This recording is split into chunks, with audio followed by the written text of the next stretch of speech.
Bonjour, c'est Cécile. Je réagis. Je super réagis parce que je sais qu'en ce moment en France, vous avez une magnifique épidémie de grippe.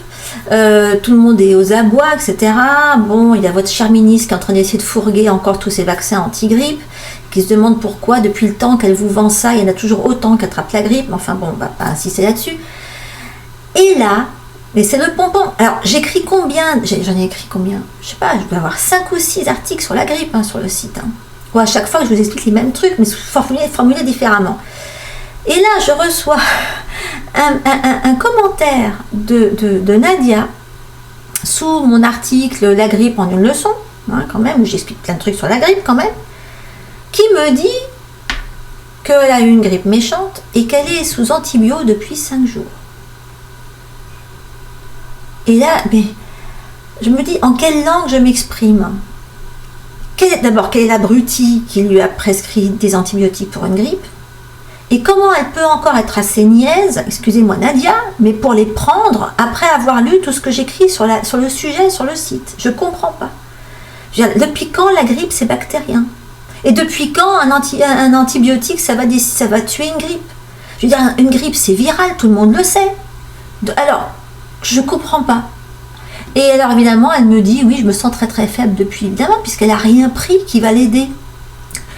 Je veux dire, je donne des tas de protocoles sur le site d'huile antivirale qui vont à la fois vous réparer les poumons, qui vont enlever le mucus, qui vont travailler sur votre ventre, qui vont stimuler votre évacuation, qui vont vous faire respirer, qui vont être antidouleurs, qui vont faire accélérer le truc, et je vous explique tout quoi faire autour.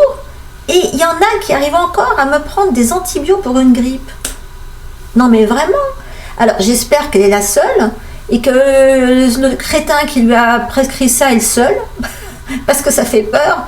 Non, quand vous avez une grippe, quand vous sentez que ça commence, je vais me répéter encore une fois, le premier réflexe c'est d'aller se faire un lavement. Vous me nettoyez vos intestins. Parce que si vous faites une grippe, c'est parce que vous êtes bourré de cochonneries à l'intérieur et qu'il n'y a rien de tel pour attirer un virus. Vous êtes bourré certainement de mucus, parce que c'est le mucus que le corps utilise pour évacuer les cochonneries. Et le mucus, mais il n'y a rien de tel pour attirer un virus. Okay, donc, virez-moi des cochonneries, vous aurez beaucoup moins de mucus. Et à côté de ça, vous prenez du Ravensara aromatica. Il n'y a pas plus beau contre la grippe. Alors si vous êtes... bon, évidemment, ma mère, par exemple, c'est une obsédée. Bon, ma mère, elle a plus de 75 ans. Elle a été rendre visite à quelqu'un qui était à l'hôpital. Évidemment, elle s'est attrapé un truc. Elle a eu droit à tout, je crois. Elle a eu droit à grippe intestinale et grippe classique. Mais maman, ça ne l'a pas achevé, ça ne l'a pas mis au lit, puisqu'elle a eu le premier réflexe de faire des lavements.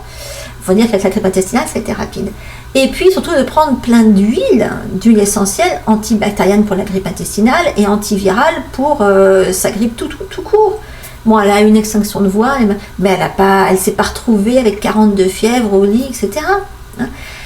C'est radical, mais faites-le. Je vous dis qu'il faut le faire et vous ne le faites pas. Vous prenez des antibiotiques.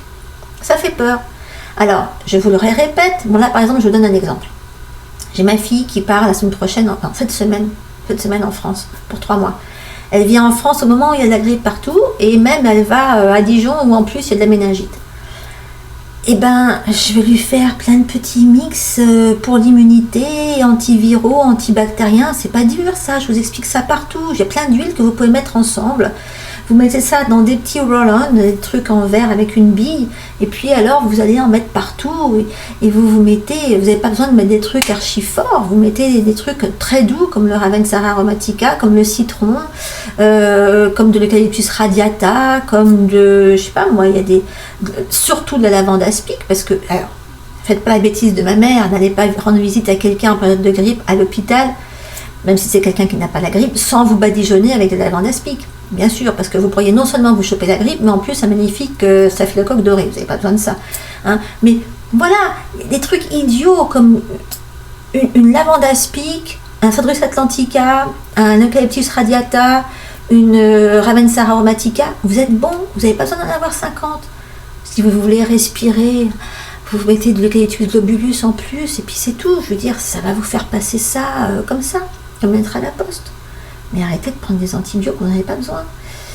Et c'est comme ça qu'on se fait des résistances bactériennes aux antibiotiques. Voilà. Alors soyez sages, prenez bien vos huiles en période de grippe, surtout en ce moment.